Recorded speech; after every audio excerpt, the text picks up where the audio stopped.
What is good, Steelers Nation? Hope you guys had a good, productive week. We are in phase two, going over, the second week of OTAs. Got a lot of interesting storylines to talk about. Unfortunately, I'm not actually in Pittsburgh for the OTAs. I'm hoping to be there for a little bit during training camp, but just kind of read through, some of the takeaways from our folks over at Steelers Now, Nick Fairball, Alan Saunders. Kind of wanted to hit on some stuff that I think is, particularly interesting. Really, for starters, like something that I noticed on the first day, I wrote about it. So if you guys follow me on Twitter, you've already kind of seen this, but they're changing Justin Fields' mechanics, particularly his footwork. So that was something that I kind of wanted to talk about. Justin has kind of always been, dating back to his college days. He was a guy that wanted his right foot forward in the gun, just changing his stance. He started working with Luke Getsy as his offensive coordinator in Chicago over the past 2 seasons. Getsy comes from that Green Bay kind of land with, working with Aaron Rodgers and things like that. So Fields was a guy who, had to shift his left foot forward in the gun. And, I think that that's something that clearly he was never, fully 100% comfortable with. And, I think Nick had a good follow up with him asking on why, they've changed his stance. And it was really just about getting him comfortable. And I think when you're coaching the quarterback position, you're going through any type of, mechanical change. You want to make sure the player is comfortable. So that was interesting to me. I think right, left foot forward, you could ask a bunch of different quarterback gurus. In fact, I did after I wrote the article just to get different perspectives. And not everybody's on the same page. Like some people will tell you that it's better to have your right. Some people will tell you it's better to have your left. Some people say it doesn't matter at all. I do think it matters, mainly just for the timing of the offense, for a couple of reasons. Like Russ is always a guy who's had his right foot forward. Justin kind of mirroring that stance, mirroring that footwork, helps you keep the route concepts on time to make sure that everything's on balance. When they're hitting the back foot of their drop, receivers are coming out of the break on time. If you got two quarterbacks playing with different stances, that could definitely vary. I think that Arthur Smith, just from what I've studied of his offenses, I don't really think that he has a ton of input or in terms of like a ton of care on which foot because he's had guys do both. Matt Ryan was a left foot forward guy. But I think it's an interesting, process, getting Justin back to, what he's accustomed to. I do think, having the right foot forward does have benefits in terms of throwing quick game to the left side because your, shoulders are already faced towards that sideline. But we'll see. Obviously the stance stuff, the footwork stuff doesn't necessarily mean that Justin's going to, have this breakout season. It doesn't mean it's going to fix the other things that are wrong with him. But I do think that a lot of his problems in terms of accuracy and the underneath, the intermediate portions of the field do stem from poor lower body mechanics. So I'm interested to see, what that looks like under a different coaching staff, if he can clean those things up and potentially, hit his ceiling. So I appreciate you guys jumping on with me. Just a couple other things I wanted to kind of talk about. I thought it was interesting that, Calvin Austin talked to the media about things he's been working on just as a route runner, trying to make sure that he's getting better about snapping down at the top of his routes. I think that was an interesting comment because that was one thing that, I think that stood out to me, in his quote unquote rookie season last year because he missed all of his rookie campaign with the Liz Frank foot injury.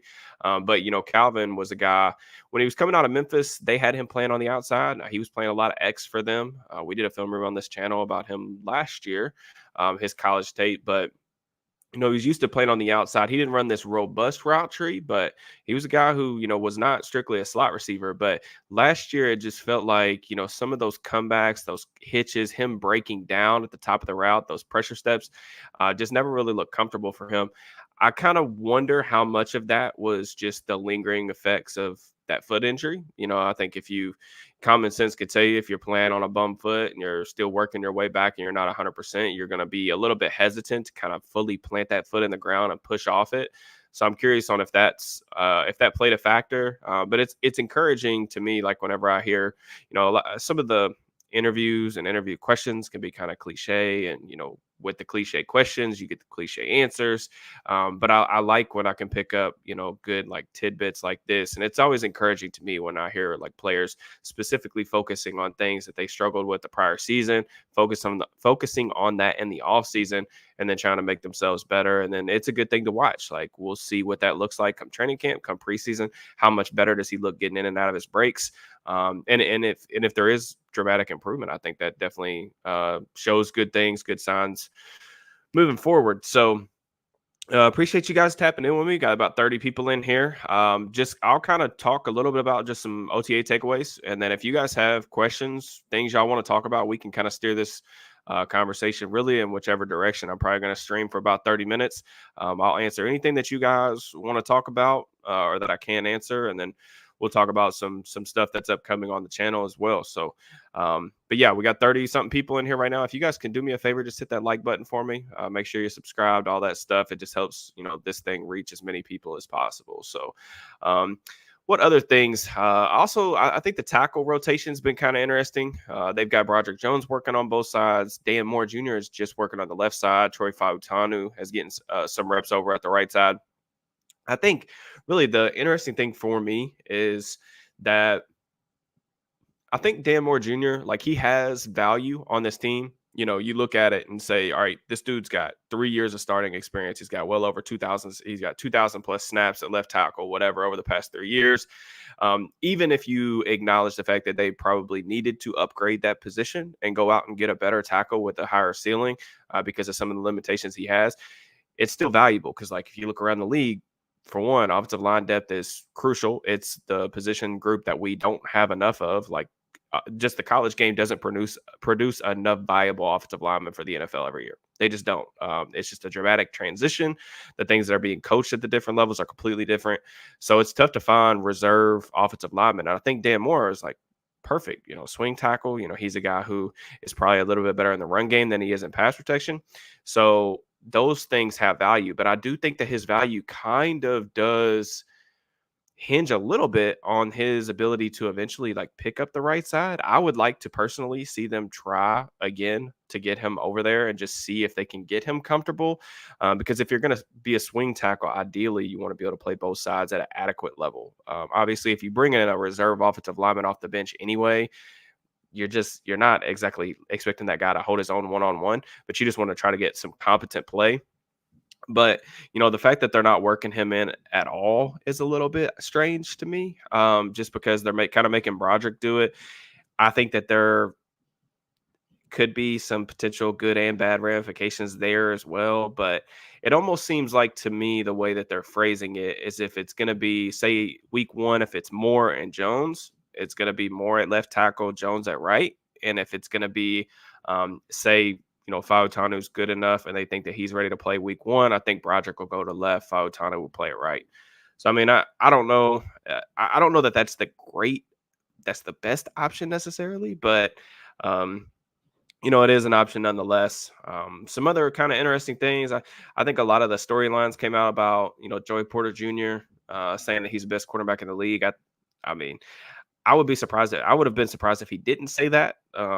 But I think almost this was actually something I've been meaning to write over the past several weeks. But I think Porter's rookie season was honestly underrated, man. Like if you just look at some of the statistics behind his rookie campaign, they're really impressive on the surface. That's including if you're graded on a quote unquote rookie scale or not. But like some of the things that they were asking him to do was just pretty difficult stuff, man. They play a lot of single high. They mix in some cover threes, man coverage. Like he's out there like without very much help over the top quite a bit. And coverage metrics of according to who you look at, whether it's Sports Info Solutions, PFF, ESPN, whatever, they could be a little bit wonky just because I think the charting of coverages is not great. Just full disclosure from my end, especially if you're not familiar with the team, not familiar with the checks, all that stuff, how they handle different formations, different splits, the rules. But you look at some of the stuff that I was looking at for SIS. Second completion percentage at 38.5, yards per coverage snap 0.5. That was fourth in the NFL. Yards per attempt 5, fourth in the NFL. Passer rating 38.8, second in the NFL. Among cornerbacks, I think I filtered that down to about 25 or 40 targets. Can't remember which one I used, but basically, he was top 5 in several key metrics for the cornerback position. That's pretty crazy if you think about it for a rookie that came in. And also I think that it gives me some optimism too. And I said this throughout the year last year too. What's good, Stanley? I just think that it gives me optimism that the Steelers are going to be better heading into this new era in terms of developing cornerbacks, just because I saw how much better his footwork was almost immediately. So I think that goes out to the coaching staff, like their ability to get him right, get him on the right path. He just looked extremely comfortable. I also think, like from a schematic standpoint, I think it's a good lesson in terms of using players how they're supposed to be used. Porter with that gigantic reach, the length, being able to use him in press coverage, getting his feet right so he can hold up there. But not asking him to do things that he necessarily isn't comfortable to do. I think that the next step is just cutting down on the penalties, which I think that he may be a player with that physical, aggressive play style that's always going to kind of accrue those, but it doesn't really matter to me because honestly, if he's following number one wide receivers and he's able to, hold his own and win the majority of those matchups, I'll live with one penalty a game, or something like that. Like last year, I think the only corner that had more penalties than he did was L'Jarius Sneed. Sneed's another good player. That's kind of why on the end of my article for Steelers Now, I kind of compared those two just in terms of play style. I want to see Porter get better as a run defender, more reliable as a tackler, but I think that he showed some improvement down the stretch last year in that regard. So a lot of really good things headed for him. Some of the other stuff, when I had Patrick Queen on the channel, like he talked about him and Landon are sharing mic responsibilities. That's not really a surprise to me. That's something we talked about on the channel in terms of what to expect. The way that I kind of see it is when they're in base, you'll probably look at, Landon probably being the strong side guy, at least pre-snap, and then Queen will probably handle most mic responsibilities in sub package. So whenever they go to nickel over, any dime stuff, I do think it's interesting that I saw something today. I want to say it was on Steelers Now. I'm not sure who reported it, but Peyton Wilson has been getting reps at dime. So that's interesting to me. We've talked about, just some of the things that you can do with Queen in terms of his athleticism at the second level. He's a guy who I think has some unearthed coverage ability, some more meat on that bone to like really dive into, but also like getting Peyton Wilson out there, you're gonna have two guys that are uber athletic, a ton of range, but both can really rush the passer. Landon can do that too. So that's one of the things for me on my wish list. I want to see them let the inside linebackers go a little bit more this year in terms of blitzing. Utilize them and some of the simulated pressures and things like that. But that's pretty much like all the takeaways that I guess I had. I think there's a couple more. We've kind of already talked about Cam Heyward, not being at OTAs. It's just not really a thing that I want to discuss like further on. I've already kind of given my opinion on the contract situation there. I think the quarterback battle, it seems like both guys are approaching it the right way. A lot of the comments that are coming out of, the locker room, just how both guys are being really accountable. They took the offensive line out to Capitol Grill. Capitol Grill, great restaurant, by the way. If you've never been there, it's a pretty good restaurant. It's a little expensive, so at least for me, it's a special occasion type of thing. But they took those guys out. I think that you're hearing a lot of stuff in terms about those guys just being accountable, being leaders, and I think that that's encouraging, especially when you're getting unprompted questions about those types of things. And then I guess the last thing really is just the teaching. Like that was like Nick Farabaugh talked about this repeatedly over the past couple of weeks, but I think it's a good thing talking about just the difference in like the way the practice is run, honestly, with Arthur Smith in there as opposed to Matt Canada. Smith's a guy that's just a lot more vocal in terms of the way he teaches it, going above and beyond to teach players the quote unquote why behind what they're doing, to get some of the more details in, whether it be their routes or the adjustments on certain plays or things that they need to be paying attention to. I think that that's always a good thing. And, who knows, perhaps, hopefully that'll provide some benefits. Again, I appreciate the questions, guys. I'll get to as many as I possibly can. That's pretty much all my, camp OTA takeaways. I'm really excited to hopefully get down there or up there, I should say, for several days during training camp so I can see these guys and see all this stuff take place in person. John said, are Wilson and Austin the same player? I would say no. I mean, Roman's not a big dude, obviously, but he is bigger than Calvin. So, and I think that, the way that they were used in college was completely different. Like I said, Austin was playing a lot of outside. He was playing in a really spread out system, ran a lot of non-routes. But I did like his tape versus press coverage more than I liked Wilson's. With Roman, man, I just like he has a lot of traits that you really look for in a slot receiver. He's tough as nails. He's willing to block, even though like he's not exactly the biggest dude.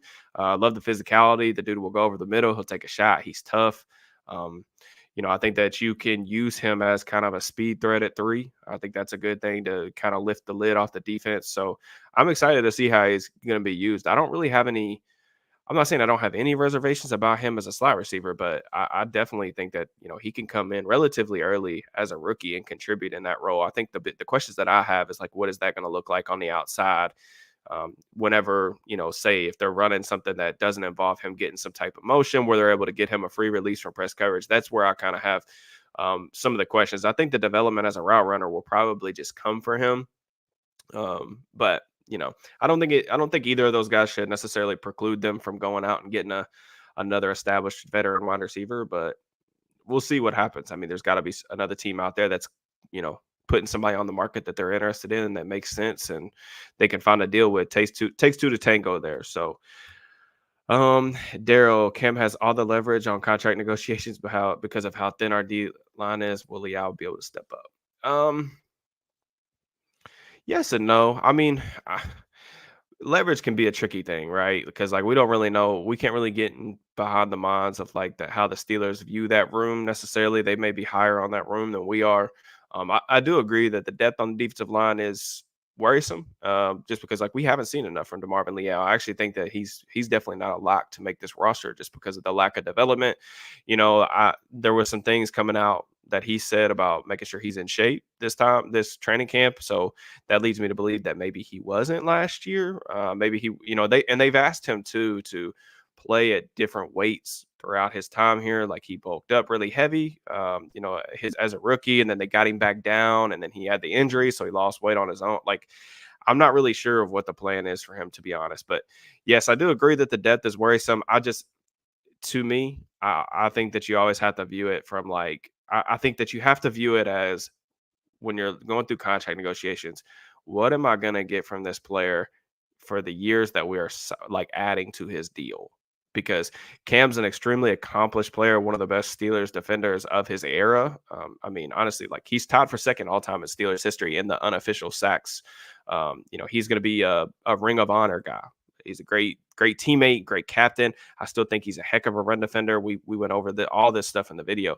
I just think like if you're talking about paying, the interior defensive line market has kind of jumped a little bit. A lot of these guys are getting paid because NFL defenses are really prioritizing that interior pressure, knowing how much it affects quarterbacks having guys in their lap. But I mean, if you're talking about paying a guy big money, you got to be able to rush the passer. And like we don't. I'm not saying we do. We just don't know how much of his struggles as a pass rusher last year were linked to that injury. I would venture to say that a good amount, right? He's playing through a sports hernia injury. I mean, that's no joke. But there's just not really, and there's not really anybody at his position at his age right now that's playing at that high of a level to really say, okay, this is something that really translates, or he can clearly keep this level of play because so and so did it. It's a tough comparison. So I don't know. To me, I wouldn't let the defensive line depth affect my decision making too much on a contract. So it's just my opinion. Zach, sorry, I clicked on the wrong video. Yeah, I'm unsubscribing from around the 4-2. I want it, but do you think they'll finally get the 3 safety nickel going? I mean, here's the deal, man. Like people talking about the nickel spot. Getting. I know Beanie Bishops had some good matchups with Roman Wilson. Knicks wrote about that as well. That's kind of an interesting rookie on rookie matchup that's been going on at OTAs. Here's the deal. Kind of I want to say like the ace in the hole kind of.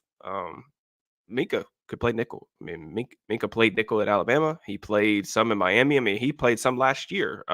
Just kind of depends on, the formations and the things that you're wanting to do. Now, I know a lot of people are going to kind of push back on that because I think everybody acknowledges that, most of Minka's highlights as a Steeler has been him playing the post, him being that middle safety player at the back end and allow him to be the playmaker that he is. I don't know. The Steelers may want to move him around, and it may be a situation where they don't trust anybody else to do it, and they kind of need him to do it. And I think it's good to have that flexibility on the back end, especially because Minka's a guy who can do a little bit of everything at an above average level at least. But we'll see. We'll see what happens there. But I do think the 3 safety stuff will be something that they'll probably tap into, I would imagine, on passing downs. It really just depends. KZ kind of needs to bounce back a little bit. I thought that his performance last year, even like I know the suspension kind of was there, but it was really up and down. But I think Deshaun Elliott's a pretty solid player. The more tape of his that I've watched, I haven't been watching him exclusively, but when I've watched games against the Dolphins last year, when watching other players, he's popped for me a couple times. And, a lot of people have really good things to say about him too. So it's going to be interesting. My guy Andrew Bray taking off. Local radio. Hey, I wouldn't call that fame, man. I do appreciate it though. Yeah, I mean, obviously the interview stuff was really cool. I was really glad that you guys liked the Freiermuth thing and the Queen interview. That was a blast to do. I had a lot of fun doing it. I would love to do as many of those as I possibly can. I do want to reiterate, that those are kind of like special occasion type things, and those are opportunities that just don't come around a lot. That's why they're pretty unique, and that's why I think I was so excited. A lot of you guys were really excited that we were able to do those things. All of those things do not happen without you guys. So you guys continuing to like the videos, to share it with your friends, share the channel, comment on the stuff, like everything to increase the reach of this channel allows me to continue to push the envelope forward. And that's something that I'm going to continuously do, even, as much time as I possibly can with everything else I got going on. I'm going to try to continue to pour effort and everything I can into the channel to take this thing to new heights, to provide cool content for you guys, to make sure that we're looking at things from a unique perspective. And I'm really excited about different things. Even hopefully we get to do some more of that. Down the road, we'll see though. But I do appreciate you guys, and I'm glad that you guys liked it. So. With Queen Roberts on the field, a lot of speed and pass rush capability. Absolutely. I mean, I think that was something we talked about. Like, if you remember a lot of the recap videos from last year after the wins or the losses, like something we talked about was just teams attacking the uh, the backers in coverage in terms of putting speed out there, making them match up with faster guys. You think of some of the touchdowns they allowed, like the Colts game was one. The Cardinals game, I think, two, they allowed like a couple passes to the backs in the flat where they just didn't have the athleticism at the second level. And then, another thing too was just at the slot cornerback spot. I mean, they had, or really cornerback spot in general. They had Patrick Peterson out there, Levi Wallace. Neither one of those guys are very athletic. So I think just adding speed at the back end and the second, third level is a good thing. Dante Jackson he can still really run. So I'm excited to see what that looks like and what it allows them to do. Um, you know, Roman Wilson playing outside. Yeah, I don't. I think here's the thing. I don't think they're going to be able to replace like Deontay Johnson with any one guy. I think it's going to come, in the aggregate, and like really the scheme is going to, hopefully eliminate some of those concerns in terms of not having that true like quote unquote route runner extraordinaire. But yeah, I mean, that's the good thing. I think Zach and I were actually talking about this on the Steelers Afternoon Drive on the Steelers Now channel. We were talking about how we kind of like, one of the good things is like a lot of the moves that they've made, they haven't blocked playing time or blocked opportunities from their young players. And I think that that's really encouraging because, they're going to go into training camp and they're going to have all of these different guys that are, going to have a lot of opportunity out there, right? Like, you look at Calvin Austin, Roman Wilson, even some of the other guys that they've signed, Scotty Miller, Quez Watkins, Van Jefferson. There's nothing precluding any of those guys from going to have some crazy, camp or preseason and not only giving themselves a roster spot, but giving themselves a legit opportunity to contribute this season. So I think that that's like probably the positive spin. The negative spin is what I think all of us have kind of already acknowledged, that you're getting rid of a guy that's been your number one wide receiver for the past, 4 years or whatever. And you didn't really necessarily directly replace him. And how does that look? But we're going to see. I mean, I think this is the wide receiver 2 thing. I still think that they're going to be active in terms of trying to get something done, trying to bring in another veteran, but it just may not happen. I don't know, but the decision to trade Deontay, even though we have went over the reasons why that probably needed to happen, and the approach at wide receiver will definitely be something that Khan's offseason will be graded on down the line when we're looking at it in hindsight. That's just that's going to be what it is. So Austin's only touchdown came from when he was outside.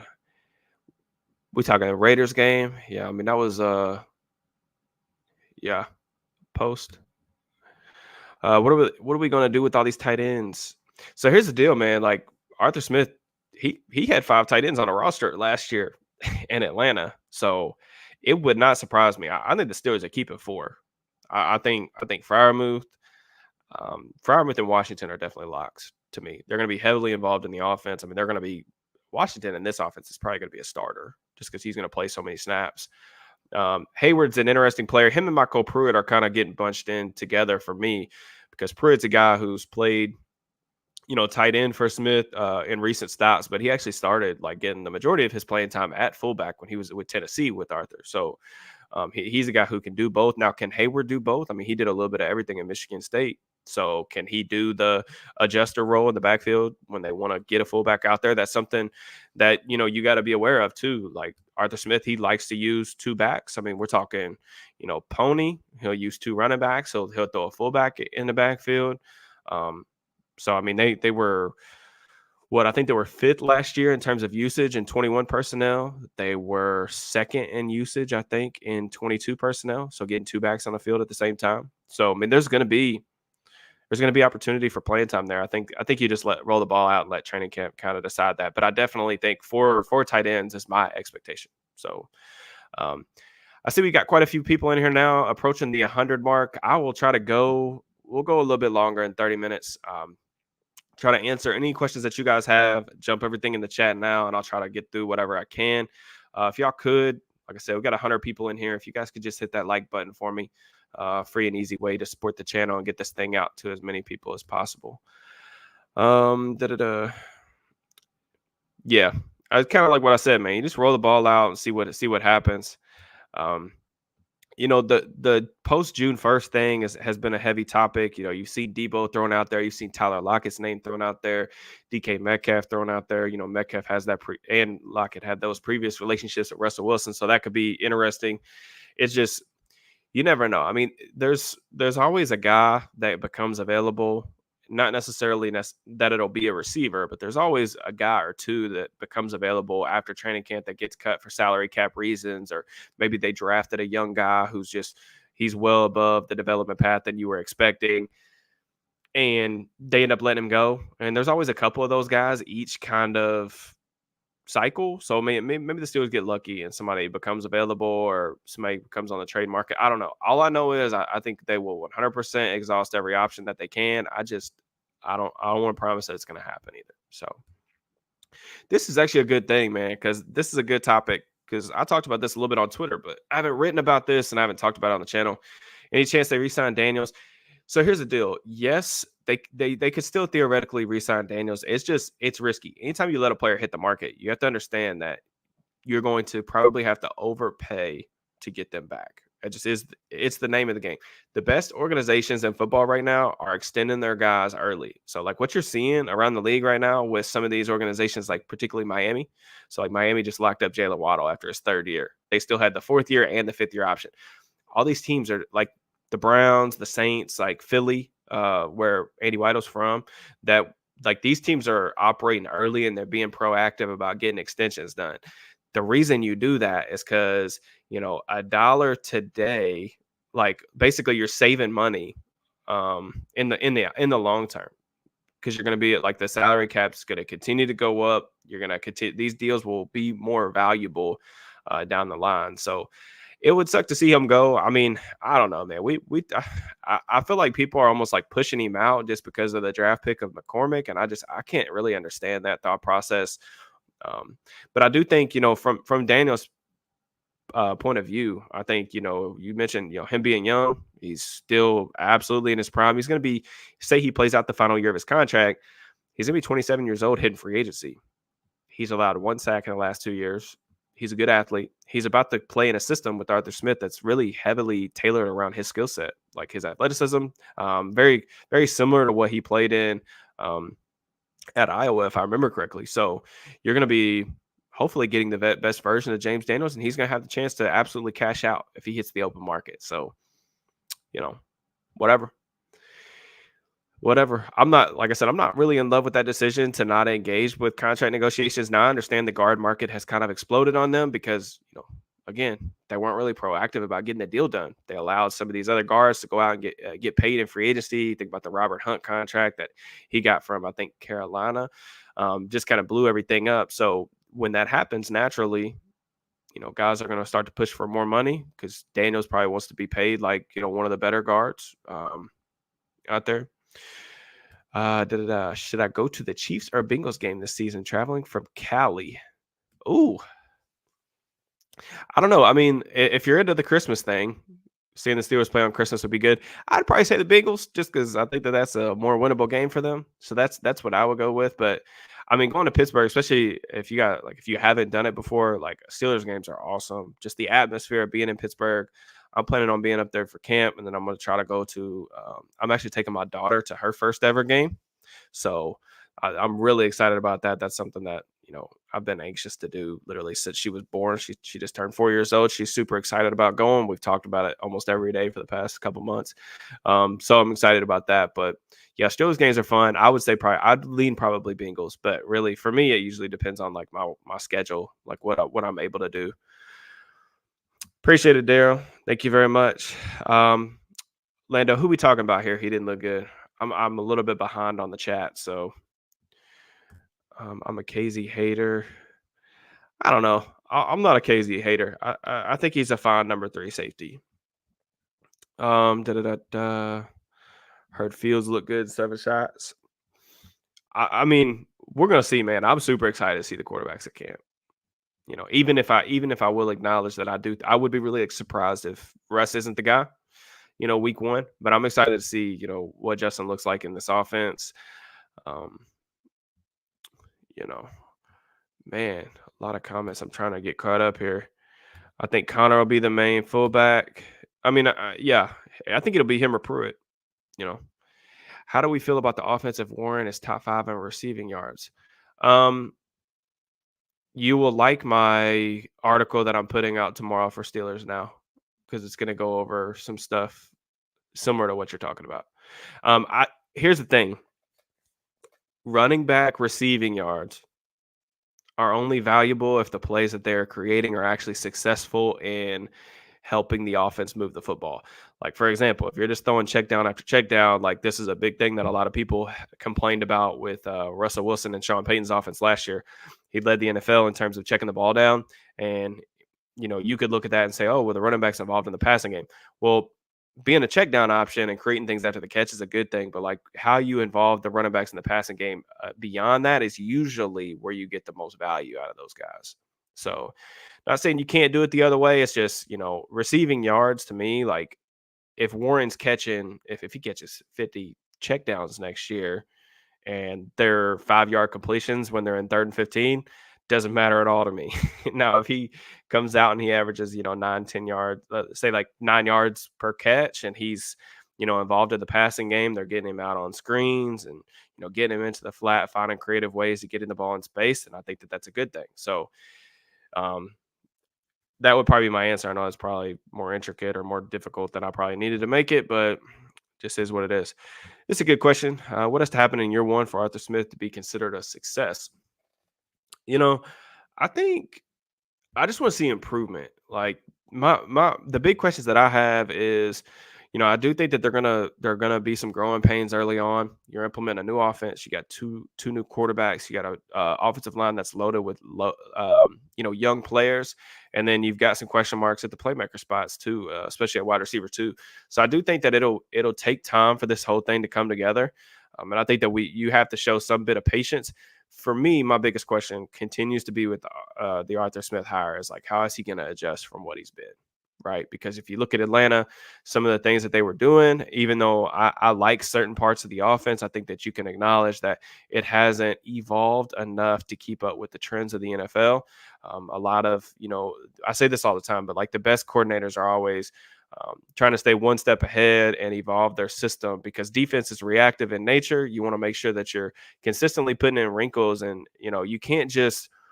I think it's really difficult to be a coordinator on either side of the ball right now and just say like, this is what we do. This is how we're going to do it. Like it has to change, not just week over week, but year over year. I mean, you can't just sit there and say like, oh, I'm a only wide zone specific team, and this is what we're going to do, and like we're just going to nail it like that. It's really difficult. Now, can you do it? Yeah, I mean, if you got the talent, you could do anything. You could play whatever system you want to play. But at the same time, like there's only a couple teams that have, just transcendent talent across the board. Like not every team has the Niners death lineup. You know what I'm saying? Like not every team has, an elite offensive line and an elite quarterback. Like those things are great to have. He's not going to have those things in Pittsburgh. So like that's what I'm saying. Like they're going to need his scheme to kind of uplift some of the talent. And I'm interested to see like what buttons he kind of pushes and the things that he implements to, um, kind of push the envelope. So yeah, Roddy Williams is a guy we didn't mention with the tight ends, but yeah, he's definitely got a chance. Um, Man, Josh, I didn't even see your question, man, and I'm answering it beforehand. We're just on the same wavelength. Did Do you think Minka will make an impact getting turnovers with the signing of Evan? I think it just depends, man. I mean, turnovers can be really fluky, right? Like you can get an interception off a ball that is tipped 10 feet from you and goes straight up in the air, and then like the free safety can come away with the interception, or I think it really just depends. Turnovers, it's tough because they are important, and it's tough though. Like when you're judging, and not saying you are, but like when other people judge safeties or corners strictly off ball production, it's really tough because you got to think like those opportunities are very inconsistent on how they come your way. And as long as your assignment sound, that's really what like matters a ton. Now, Minka's making the big bucks, so you're expecting him to make those game changing, those splash plays, for example. But yeah, I mean, I I'm definitely interested to see what that looks like. But I think Minka will have a good year. I mean, I'm still on board with like Minka being a top 5 player at his position at the bare minimum. Definitely somebody, probably one of their best players. Where don't they have elite talent? Not if you're saying developed talent. Yeah, I mean, you just can't. Like for example, they got a lot of like younger guys, but like they don't have necessarily those transcendent. Like when I say elite talent, and like when I talk about like first round grades, and we talked about this during draft season, but just in terms of like how I value players, like if we're talking like first round grades or quote unquote elite players, I'm talking about guys that either are or are close to the top 5, top 10 of their position. Steelers don't have anybody at that point right now. I mean, you could probably make an argument for maybe. I mean, I think Daniels is probably up there in terms of like right guard. I'm not gonna sit here and go through the list right now. I do think Pickens has the chance to be a legitimate number 1. Now, top 10 would require a pretty big step forward, but I think he's super talented. But that's kind of the thing. Like we talk about the quarterback situation being, tractors versus trailers. So, your tractors are guys that you win because of, and there's only usually about 6 to 8 guys like that really in the NFL that are going to give you the best chance to win every single Sunday. And as long as that guy is in the lineup, you have a chance to beat the opponent, regardless of who's on the other side of the field. Like you think about the Patrick Mahomes, the Josh Allens, the Lamar Jacksons, like those guys that are consistently able to transcend the offense and its surroundings. Now, the Steelers don't have that guy. Like Russ might have been that guy at one point. I think he probably was in Seattle. But, that it's difficult to imagine Russ going from what he's been in Denver. I think he could be better, but like him morphing back into a top 10 quarterback, I think is lofty expectations. Now, I do think that he could provide them baseline play, but that's kind of the difference in the tractor versus the trailer conversation. I think you're going to need whoever is at quarterback, whether it's Russ or Justin, you're going to need the talent around them to be functional and really solid. And that's why I said I think it's going to take really probably until like the second half of the season. You're going to need a really good jump out of Broderick Jones this year, especially in pass protection. And then you're going to need, George Pickens to prove he's the number 1 wide receiver. We've hit the net. We've talked at length about the offensive, just schematic approach, which means they're going to have to be super, super, efficient on offense in terms of running the football. Like they're going to have to be one of the best running football teams in the league, in my opinion, in order to be like an above average to good offense. But Mike says I'm late. TJ Watt's that guy. Yeah, I think. Yeah, I mean, like these are the players I'm talking about, like that transcend scheme. They transcend like who's playing around them. You have to like another good thing to like when you're judging like receiver talent, for example, like if you're talking about wide receiver ones, like something that I talk about, like what makes a guy a wide receiver one? Well, is there 32 wide receiver ones in the league? I think about wide receiver ones like, is this a player that the defense has to tilt the coverage to and has to game plan for on a weekly basis, especially when you're in passing situations? So is this a player that when you go in, however your defense from a schematic approach wants to handle these alpha targets, whether it's like we're going to have this our best cornerback shadow him, whether he goes left, right, in the slot, whatever, whether we're going to send cloud coverage to his side, whether we're going to get a jam on him and then we're going to have safety over the top, help, and then we're going to basically get a 2-on-1 on the X receiver.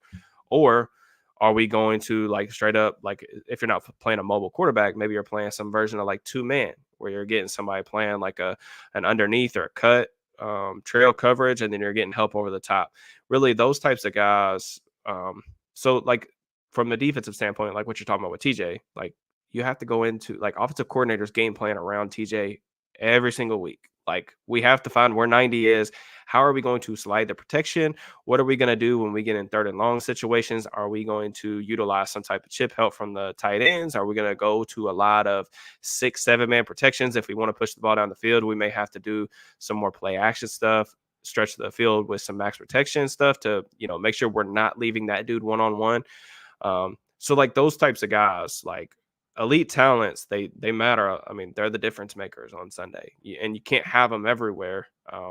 But I don't think the Steelers have that type of player right now on offense. Now they could, we'll see, but I don't think so right now.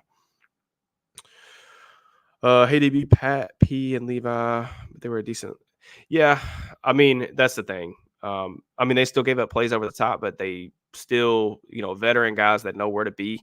So that was one of the things we talked about with Dante Jackson. Did the film room on the channel, like he can sometimes get his eyes a little bit too fixated on the backfield, and some of those double moves, you hit the ball over the top of him. But I do think the trade-off is there that makes sense, right? Like you add some more speed, it can give you some more coverage flexibility in that regard. So I'm optimistic about what that looks like. But I appreciate the question. I see this is your first live stream. I know there's probably some people in here, like we got 113 people in here right now on a random Friday. There's probably some people in here that are like new subscribers, because I've definitely gained a bunch of new subscribers over the past couple of weeks just with the things we were able to do with the players and stuff. And so if you're new in here, this is your first live stream, but this is your first video in general, like welcome. Happy to have you guys. But will they need Pat?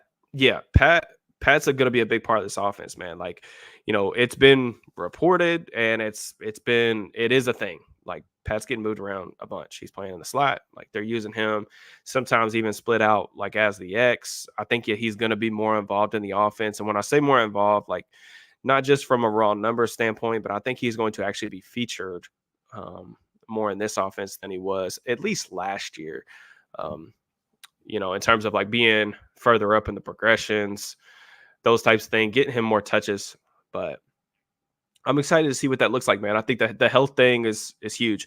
When we had Pat on the channel, like at the end of that video, we were talking about expectations, and he really does feel like he's going to have a big year. Like he's told me that. I'm really excited to see what that looks like for him. I told him, like, there's money to be made in this offense. Like, I know some people are really frustrated, myself included, as a Kyle Pitts fantasy owner, that he hasn't produced as much over the past couple of years, but Kyle hasn't really been 100% healthy in a little bit. And, the other thing is like they've had some shoddy quarterback play. Like if you just look at the targets and stuff, like Atlanta was still, near the top of the league in terms of targets to tight ends. Now, some of that has to do with the fact that they've got 2-3 tight ends on the field at every point. He's really heavy personnel oriented, but at the same time, I think that's definitely a good thing. All right, so we're definitely running long, but I got a couple more that I want to get to here. What types of coverages are we going to see this year? This is a good example. This is a really good question. And I think I remember your username from Twitter, and I recently wrote about this. But it's going to be very interesting. So, Russell Wilson, really dating back to his days in Seattle, like teams, I don't want to say figured him out, but they understood that if you played single high against Russ, like all the one-on-ones, the boundary moon balls and all this different stuff, the seam shots, Russ is fantastic against cover 3. So like, that's the thing. Like if you play man coverage, Seattle has had guys on the outside that can win one-on-one, and he will throw the ball and stretch the field vertically. And if you do get into some of the man coverage stuff, his legs, especially back in the day when he was in Seattle, would cause a lot of issues because of what he could do as a scrambler. So what teams started to do is they started playing a lot of too high, make him throw the ball in the middle of the field. Well, if you've watched the Russ film video on the channel, and if you've just been a football fan for the last decade or several years, it's been a big talking point. Russ doesn't throw the ball in the middle of the ton. Like if you just look at it, like from a percentage standpoint, I think he actually threw the ball less to the middle of the field than Kenny did. Like they were in that kind of same tier together, and that's just because Russ is only about 5'11". So it's just kind of hard for him to access that, especially in condensed spaces when the pocket gets really tight. Now he can do some different stuff when you scheme it up a certain way. But I would say like the most I saw him work the middle of the field was really like those benders. Like if he gets too high, you get the bender from number 3. We've seen Pat hit some of these big plays. You think about Miami. We went over several of these plays too on that video, but he will take some shots there. And the Steelers got some speed they could put in the slot to kind of take the top off if they want to get some of those plays working like that. But the reason I brought that up, and the reason why I wrote the article was because Arthur Smith's offense, they see that most amount of cover 3 in the NFL. So it's going to be a really weird dichotomy and an interesting decision for other like defensive coordinators to make. Are you going to play cover 3 because that helps you that could help you get an extra guy in the box to defend the run, especially if you're getting a ton of wide zone and you don't feel comfortable handling that from a front perspective. You may need to spin the safety down to take advantage of that. Cover 3 also has like some advantages in terms of taking away crossers and stuff like that in the underneath and intermediate parts of the field, but Russ still has the ability to throw the ball deep. Now, I'm interested to see what that means because, if teams are going to play too high, like you can ask any person, like even if you're a quarterback's guy, like most of my knowledge, I feel like is from like the quarterback's perspective, but the easiest way to get teams out of playing like too high or some of that shell coverage or quarters or anything like that, run the ball. Like you're going to have, especially if you're going to be a 12 personnel offense, like if they want to sit back at too high, you're going to have the numbers advantage in that regard. You're going to have to stay super, super efficient. So you got to run the ball. So that's, to your question. Your question is like my biggest question. How are teams going to play the Steelers? I absolutely can't wait to figure that out. Whoa, my man. Appreciate the super, man. Really appreciate that. Do you agree that Cam will not hold out of mandatory minicamp? He's under contract. He's also said he wasn't going to take a pay cut. With that logic, if he misses mandatory camp, he will be fined. I mean, I think that the fine system is potentially up to team discretion. Don't quote me on that 100%. I think that Cam will be there for the mandatory stuff. I think that he will be at camp. I don't know about veteran mini camp or whether that's training camp or whatever. I think that he's going to be there. Now, could it be a hold-in situation, which is what some of the other guys have done in the past? Like we've seen guys come to camp but not really participate and, try to avoid, unnecessarily risk in terms of getting injury. Like that could be a situation. But I'm hopeful that this thing is not going to become a summer long storyline just because, I mean, we've been talking for 45 minutes. I mean, I just think that there's so many more interesting things to talk about with the Steelers. Somebody asked me the other day, what am I most excited about with the 2024 Steelers? And it's just all the new stuff that there is. It's a brand new offense for me to learn. As much as I've hated watching some of the ugly Falcons offense over the past couple months, it's been really refreshing just to learn a new offense and figure out like why certain things happen. I just think there's a lot more interesting stuff to talk about than, whether or not, Cam is going to be or not going to be at camp or whatever. I'm optimistic that something gets done, that there's a solution out there that both parties are satisfied with. Like I said, Cam's an absolute legend. One of the best Steelers of his era.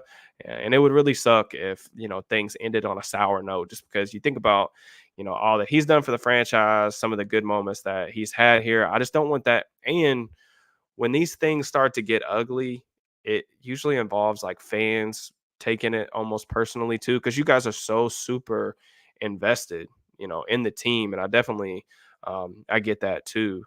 But, I don't want to see that. I don't want to see that happen. Like I want a good resolution, all the way around. But I really appreciate the Superman. Thank you very much. I'm not sure if I've seen you in the live stream before, so if you're new here, definitely welcome. I appreciate it, man. All right. I am over on time, but I am definitely going to try to get to a couple. We're going to speed through these. Yes, hit the like button. Got 119 people in here. I would love if I didn't have obligations tonight, I would love to sit here and talk nerdy football content with you guys all night long if I could, but I can't. Um, any camp battles you're interested in? I mean, I think wide receiver 2 is definitely huge. I can't wait to see like what both tackles look like. I think, the another benefit aside from the things that you can do on defense with two dominant or a dominant edge rusher pairing is it gives your offensive tackles great practice, right? Like you think about it from Fautanu and Jones' perspective, what does that I mean, how great is that? They get to see those guys every single week. I mean, that's the best practice that you can possibly ask for, right? So I'm interested to see what the tackle situation looks like. I mean, slot corner is another question that I have. So all those camp battles are things that I'll be paying a lot of closely attention to along with the quarterbacks. I appreciate the content. Help me expand my football knowledge. Absolutely, man. I'm a basketball guy too at heart. So I'm glad that you guys find value in the stuff that I put out for sure. First moonball gonna be crazy. I know, man. We got the first, from what I understand, we got the first moonball sighting this week at practice. He hit a deep ball to Quez Watkins. I was reading Nick Fairball's takeaways. Said it was a beautiful ball. Russ can still throw it deep, man. I don't know. I don't think that the moonball shots are ever going to go away with him. Yeah, absolutely. I mean, they need him. Like earlier there was a question about like should the need or the lack of depth at defensive line affect their contract negotiations with Cam. I personally would stray away from that, but at the same time, I would be stupid and lying to you guys if I didn't say how important he was. Like you look at the Steelers numbers last year with Cam on and off the field, on off splits, like I'm a tape guy and a numbers guy, so I see a lot of value in both. On off splits can be kind of tricky, right? They can lie to you sometimes, but like, there's no doubt that the Steelers were so much better defending the run with Cam on the field, and I think that that's extremely valuable. They definitely need him. So, uh, yeah, inside linebacker group, it's got potential, man. It's got the potential. What are some things you'd like to see art in the passing game if defensive coordinators decide to go too high?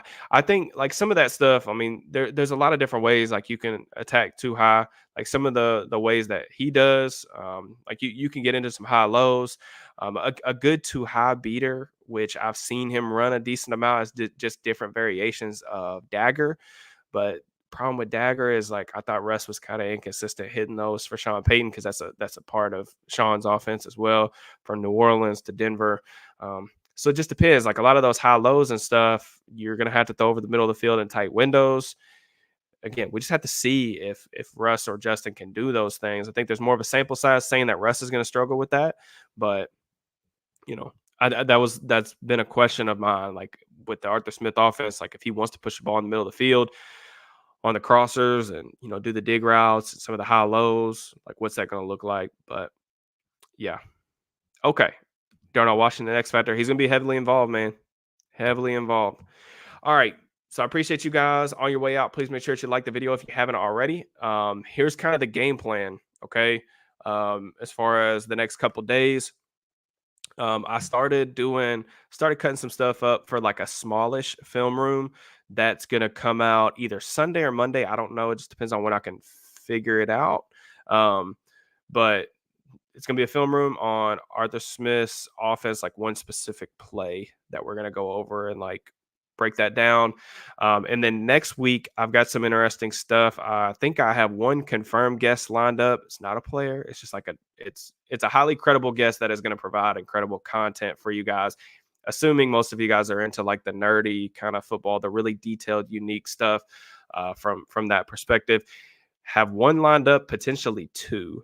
So we may not go live next week. We may on Friday. I don't know. I will let you guys know and I'll post it on my Twitter handle. If you guys don't follow me already on there, make sure you do that as well. As always, man, my guy is going crazy, man. I appreciate you, man. I don't want to get him on a 3-year extension.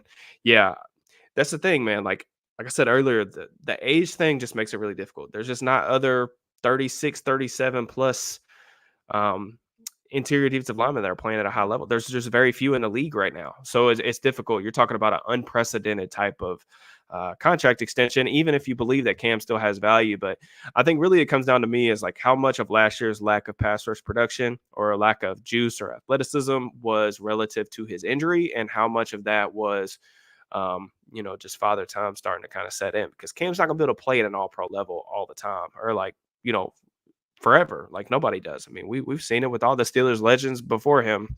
They're father time's undefeated. That's just the unfortunate part of it. But yeah, I mean, ideally, I think like the most that I would probably go, like, I mean, it just depends on the numbers and the guarantees and things like that. I don't know. It would be tough for me to really put a length or put a dollar amount to it, man. But I do agree. I just think it's a tough situation for everybody involved. I'm just whatever the resolution is. I just hope that there is a solution on both sides that can keep this relationship going forward, and it ends up good. So, what's good, Ron?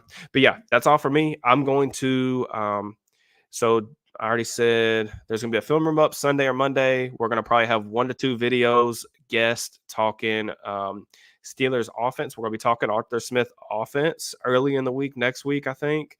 And then just some of my written content that's come out recently. I wrote about Joey Porter Jr. Tomorrow, there's going to be an article on more Arthur Smith stuff on how he involves the running backs in the passing game. So if you guys are interested in that, y'all can find that at Steelers Now. As always, I really appreciate the support, the love, and everything for the channel. The engagement has been fantastic. And we've had a big week over the past week. It's been huge for the growth of the channel, huge for me personally on a personal level, and I'm really excited to continue to push this thing forward, man. We're going to do the best that we can, but I'm sure I will holler at you guys on a live stream in the next week or two. And then be on the lookout for further content. Just make sure that you are subscribed to the channel, all that stuff, turn on notifications, and I'll holler at you guys next time. Peace and love, and enjoy your weekend.